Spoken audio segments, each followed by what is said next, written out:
Une cour de récréation comme les autres, avec ses disputes et ses petites bagarres qui cachent parfois des dangers plus sournois. Dans toutes les écoles de France, des élèves sont martyrisés tous les jours par leurs camarades. Ils sont victimes de harcèlement collectif.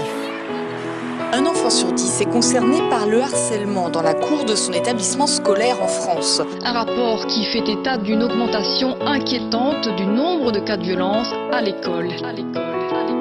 Petite Émilie, 6 ans et demi, est l'unique fille d'une famille reconstruite. Une mère pour qui elle est toute sa vie, et un beau-père qui l'aime comme si elle était de lui. Si gentille, si belle, des yeux qu'on sorcelle. Pour ceux de sa mère, elle en était la prunelle. Elle ne pouvait pas vivre l'une sans elle. Leur relation était devenue plus que fusionnelle.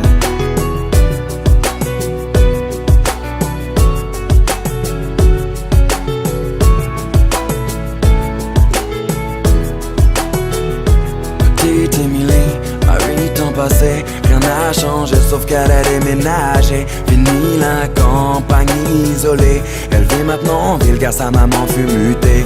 Une nouvelle école, de nouveaux amis, elle ne mit pas longtemps à s'adapter à cette vie. Du haut de ses 8 ans, on peut dire qu'elle est ravie, car tout va pour le mieux pour petite Émilie.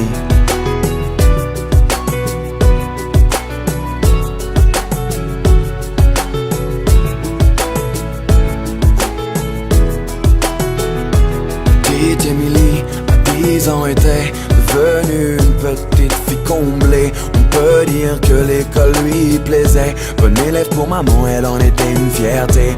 Un peu rondelette, de bonnes petites joues. Elle essuie les critiques de quelques jaloux. Devant les profs, ils l'appelaient bouffe-tout. Mais ce ne sont que des enfants après tout. Depuis quelque temps, une nouvelle forme de violence se développe sur les réseaux sociaux. Elles prennent différentes formes, elles peuvent prendre la forme de châtiment corporel, mais elles peuvent aussi prendre une forme plus insidieuse, qui est tout ce qui est la violence plus psychologique. Petite Émilie, à 12 ans maintenant, adolescente enfermée aux grandes dames de maman. Fini le joli visage souriant, c'est une petite fille maussade qu'elle est devenue à présent.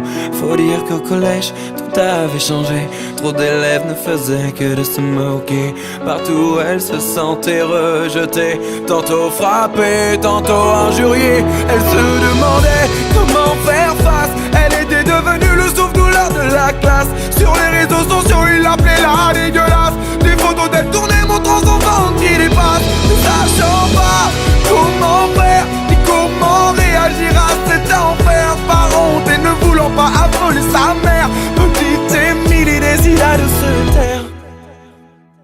Mais un soir de décembre, petite Émilie rentra chez elle dénudée. Ses camarades, tous ensemble, l'avaient enfermée dans le vestiaire pour la doucher.